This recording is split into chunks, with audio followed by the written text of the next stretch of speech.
faithfully delivering value, interpreting great books from around the world. Hi, this is Sally's Book Talk.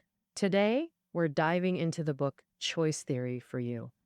Well, conflicts between people are pretty much unavoidable in life. There are all kinds of conflicts, like those in parent child relationships. For example, kids not listening, teenage rebellion, or conflicts in marriage where the husband can't communicate, often leading to cold wars, and even self conflicts. Like having tons of desires but a thin wallet. Most times when people face conflicts, their gut reaction is wanting to control others and make them change. For instance, wishing kids were more obedient, husbands more considerate, or bosses more generous. But today's book, Choice theory, says that pinning your hopes on others, trying to control external stuff to improve your own situation, just doesn't work. All we can do is choose to control ourselves. The creator of choice theory is William Glasser, the author, an American psychologist. Glasser studied psychoanalysis early on, but quickly questioned it, thinking it dwells too much on the past. It taught people to blame past bad experiences instead of tackling real problems to make the future better. Dissatisfied with psychoanalysis, he explored and came up with a new therapy method, calling it reality therapy. In 1965, he published a book titled Reality Therapy, marking it as an independent school of therapy. The theoretical basis for reality therapy is control theory. Then he founded the Reality Therapy Association in Los Angeles. Until 1996, he renamed his control theory to choice theory, which is the core of today's book. I'll mainly walk you through this book via three questions. First, why can't you control others? Second, how to use choice theory to handle conflicts with others. Third, how to use choice theory to handle self-conflicts. Let's start with the first question. Why can't you control others? In everyday life, trying to control others, hoping to change their behavior or thoughts, is our go-to way for resolving conflicts. Because subconsciously, folks think that feeling bad is all someone else's fault. If others could just change a bit, they'd feel much better. The author Glasser calls this desire to control others external control. The most common example is when a mom tells her child, "Why do you always make me angry?" Because this mom has decided that the child is making her angry, she'll definitely try to make the child change. This change could mean obeying her or studying hard to meet her expectations. If the child still doesn't change, the mom might escalate to scolding or physical punishment, hoping to further control the child's behavior. Similarly, in relationships, if partners don't get along, both usually blame the other and hope they'll change. If they can't change, they might resort to fighting or cold violence as punishment. But this external control method often doesn't work when resolving conflicts. Why? Glasser believes this approach makes two mistakes. The first mistake is that we actually can't control others' behavior at all. Even if superficially people adjust temporarily under pressure or authority, this change won't last because it's unwilling and reluctant. This is because everyone has their own quality world, which isn't easily changed. The quality world is a very important concept in choice theory, referring to the ideal picture one paints when building their life. Typically, a person's quality world includes three elements: the people we're compelled to be with, the things we most want to have and experience, and the principles and belief systems we follow. For example, if we ask someone, "What's your ideal life like?" they might say, "Living with a loved one, feeding horses and chopping wood every day, traveling the world, a free life." Oh, this actually contains the three key elements of the quality world. The person they most want to be with is their loved one. The experiences they most want are feeding horses, chopping wood, traveling the world, and the life principle they follow is freedom. All these are part of their quality world. Everyone has more than one picture of their quality world in their mind. So they might have pictures about career, marriage, and love, or even a place they want to visit or a meal they want to eat. No matter how many pictures of the quality world we have in our minds, as long as we get a chance to fulfill one, we'll be happy. On the contrary, when your quality world is damaged or threatened, you're bound to feel uncomfortable. So, for instance, you want to be with guy A, but your mom insists you marry guy B. Or you're craving hot pot, but your best friend keeps telling you that nourishing soup is better for your health. These behaviors are essentially attempts to alter someone else's quality world. And no matter whose quality world it is, it won't change easily. The guy you like won't stop being your type just because your mom tells you to. Nor will your taste in food completely change just because someone says it's more nutritious. So trying to control others and change them doesn't work. Controlling others just doesn't work. The second reason is that this behavior could lead to an even bigger loss, damaging relationships. When you start trying to control someone, you're actually sending a message. I want your quality world to change. And the person whose quality world is being altered will feel uncomfortable because they're constantly making concessions. This discomfort can seriously damage the relationship between two people, with the worst outcome being a complete breakdown. For example, in a romantic relationship, one partner constantly orders the other around. One day they want them to be more ambitious and earn more. The next day, they want them to travel the world with them. But the other partner, who prefers staying home and isn't too concerned about money, will feel really uncomfortable. When this discomfort builds up to a certain point, it can easily lead to a breakup. While parent-child relationships rarely break completely, we see many kids becoming less willing to communicate with parents or wanting to live far away when they reach college age. Objectively, this is also a form of relationship rupture. Therefore, trying to control others to resolve conflicts simply doesn't work. On one hand, each of us has our own quality world that's hard for others to change. On the other hand, constantly trying to control others breeds resentment and discomfort, which often leads to distance or breakdown in relationships. Since external control doesn't work, Glasser proposed his own theory, choice theory, whose core is internal control. He believes that when facing conflicts, choosing to control ourselves is the only effective approach, because the only person you can truly control is yourself. Meanwhile, to address the shortcomings of external control, damaging relationships, choice theory specifically introduces a concept called the mediating circle. A circle refers to the relationship. It's formed through negotiation and compromise, where both parties give up some needs. Simply put, the mediating circle is the relationship you want to maintain. If conflict happens between you and your child, and the mediating circle is the parent-child relationship. If conflict happens between you and your partner, the mediating circle is the marital relationship. We can imagine a circle drawn around the two people in conflict. This circle is the mediating circle. Its existence reminds both parties involved. No matter how intense the conflict, you shouldn't step out of this circle at the cost of the relationship. After all, conflict itself is meant to solve problems and bring people closer together, not to break the relationship apart.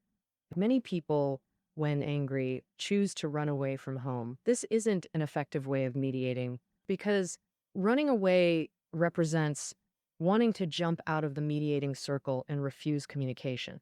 Not only is it unhelpful for solving problems, but it also harms the relationship. Choice theory introduces the mediating circle concept, offering new perspectives for resolving conflicts. The angle is that when two people's quality worlds collide, instead of first thinking about how to make others respect your quality world, prioritize maintaining the relationship. First, consider if your solution approach will make the relationship more distant or closer. This way, both parties adopt a cooperative attitude rather than a confrontational one to solve problems. And instead of I want you to do this, it becomes, what can we each do to make the relationship closer? This turns tense conflicts into cooperative ones, making problem solving easier. All right, that covers the basics of choice theory. Next, we move to the second question of the book: how to specifically use choice theory to handle interpersonal conflicts. I'll focus on the two most common types of conflicts in daily life: conflicts in love and marriage, and conflicts in parent child relationships. First, let's look at conflicts in love and marital relationships. The two people in a marriage or love relationship may have different educations, backgrounds, living habits, and financial situations. This means their quality worlds could be completely different, so conflicts are inevitable. Choice theory offers two specific suggestions for handling conflicts in marriage and love relationships. First, fully share each other's quality worlds to avoid unintentionally damaging them due to misunderstanding. Often, conflicts in relationships don't stem from intentional harm, but from not knowing what the other's quality world contains. For example, one person's quality world picture might involve traveling together happily, while the other's picture is staying home, cooking dinner together. Without understanding these differences, conflicts easily arise. To prevent such conflicts, choice theory recommends openly communicating needs to help each other understand. Start communication around five aspects: survival, love or belonging, power, freedom, and fun. For instance, spending habits relate to survival needs, while decisions about major family matters fall under power needs. Generally, better communication about these five needs leads to higher compatibility, resulting in fewer conflicts within the relationship. But here's the problem: most people hesitate to share their quality worlds, even with loved ones, fearing ridicule or lack of support, which hurts self esteem and breeds anger. For instance, a man wants to write a novel, but fears telling his wife, imagining her saying, "That's unrealistic." Have you ever written a novel before? Do you even know what novel writing involves? Can novel writing support our family? Anticipating these dismissals, he stays silent. But this unshared dream breeds resentment that poisons the marriage. Um, Yet these reactions exist only in his imagination. His wife hasn't actually said anything. Thus, the best conflict prevention is fully sharing your quality world, clearly stating your novelist dream. She might support it, or even if not, uh, both parties can seek a common solution. And all this depends on the wife knowing his true thoughts and what's in his quality world. Second, when the quality worlds of both parties conflict, enter the mediating circle to resolve the issue. Take an example from the book. The author had a client named Tina, a 28-year-old woman with a boyfriend, Kevin. They've been together for 2 years with great compatibility in many aspects. The problem is, Tina wants to marry now, while Kevin isn't keen on marriage at this stage. Tina complains a lot and repeatedly pushes for marriage, putting their relationship in a stalemate. In counseling, Tina realized she can only control her own behavior, not Kevin's. She needed to do something to fulfill her quality world expectation, marrying Kevin and spending their lives together within their mediating circle. She could make changes without harming their relationship. Guided by the counselor, Tina made three big changes. First, stop nagging and stop bringing up marriage with Kevin. Second, enjoy every date in the present moment. Third, set a 6-month deadline for herself. If after changes, Kevin still doesn't want to marry within 6 months, she'd leave. Tina's changes were all within her control. Secondly, they were good for the relationship's growth. In fact, when she started enjoying dates and stopped pressuring Kevin about the future, their relationship improved positively, getting closer to the quality world Tina envisioned. About 3 months later, Kevin noticed Tina's changes and asked why she stopped mentioning marriage, wondering if she'd changed her mind. Tina told Kevin she's really enjoying their time now and wants to minimize nagging, blaming, and complaining within her control. Tina made changes, and the outcome better matched both her and Kevin's quality world expectations. Soon after, Kevin chose to marry Tina because he saw her as the ideal partner in his quality world and wanted to build a future life with her. After marriage, they kept using choice theory as their guide, choosing to control their own actions rather than focusing on each other's behavior within the mediating circle. They discussed important decisions together. If something might hurt their marriage, they chose not to do it. From Tina's example, we see how choice theory works in love and marriage. It's important to note choice theory doesn't guarantee a perfect marriage, but ensures there's a method to resolve conflicts when they arise. Having covered conflict resolution in love and marriage, now let's discuss using choice theory for parent-child relationships, where controlling yourself instead of your child is actually harder because many parents feel that as caregivers, they naturally have the right to control their children. But actually, this mindset really hampers parent-child relationships. While children can't easily escape parental control, they can choose to withdraw or stop communicating. This is like removing parents from their quality world, making relationship management even harder. To avoid adversarial parent-child dynamics, choice theory proposes 3 principles for these relationships. First principle, give endless love, never punish. Traditional parenting often uses external control, parents directing behavior. When children underperform, parents typically punish, but choice theory prioritizes maintaining the relationship over right or wrong judgments. So it advocates never punishing, easier said than done, as any parent knows. For example, a mischievous child throwing things everywhere, screaming nonstop, completely out of control. At this moment, haven't you already clenched your fists and prepared to yell? Choice theory offers an alternative solution without losing your temper. You can escort the misbehaving child to their room and say, when you've calmed down, we'll discuss what happened and how to prevent it. If you don't want to talk, that's okay. I just want you to calm down. When the child comes out of the room, you can do something fun together and tell them it's all over. Don't be angry. This usually won't harm your relationship with the child. The second principle is to always give children choices, not commands. For example, when a child is about to cry loudly, you tell them, you can cry now or cry later. Which one would you like to choose? When you say this to the child, they'll understand that complaining and crying are choices. And for them, not crying might be a better choice, which makes them start thinking that, if possible, they should choose not to cry. Another example, many parents are very troubled by getting their children to go to bed.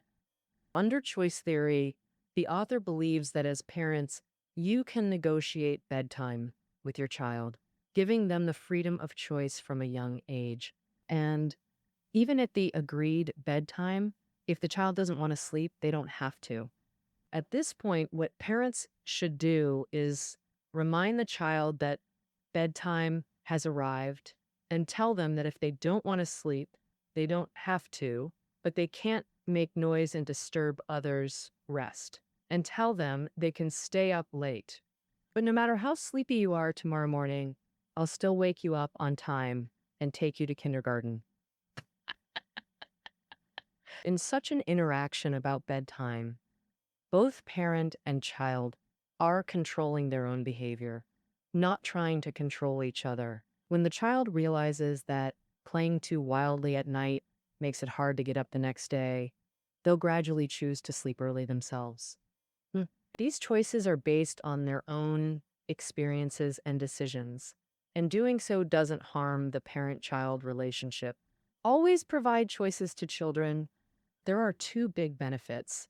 One is that it teaches children to take responsibility for their actions. The other is that it conveys to children the belief that parents trust you and believe you can handle your own affairs. Parents' trust is very important in a child's growth process. A child who grows up with parents' trust will be more confident, believing they can do many things well. The third principle is to maintain open and honest communication and listening. Open and honest communication means children can express their thoughts as much as possible. Parents are the same. If they don't approve of what the child wants to do, they can directly tell the child and give their reasons. For instance, if your daughter wants to transfer schools to pursue a boy she likes and you totally disapprove, what would you do? Choice theory suggests your first question shouldn't be how to stop the transfer, but whether your actions might damage the parent child mediating circle and create distance. If your actions would create distance, choose not to do them. That's straightforward. If your relationship remains close, they'll listen to your advice and concerns. Then they'll reassess whether transferring is truly a good choice. But if your opposition damages the relationship, they'll only feel your disapproval, ignore your words, and might make unwise, rebellious choices. So parents only need to do two things. First, honestly explain why you disagree and your concerns. Second, tell them you'll support any choice they make. Nothing matters more than your relationship. Um, Choice theory emphasizes that even if choices differ from expectations, preserving the relationship allows continued coordination toward agreement. But if the relationship breaks down, both may remove each other from their quality worlds, creating a stalemate where resolution becomes impossible. That's how choice theory operates in love, marriage, and parent-child relationships. Choice theory offers two specific suggestions for couples. First, fully communicate each other's quality worlds. Second, enter the mediating circle when quality worlds conflict to resolve issues.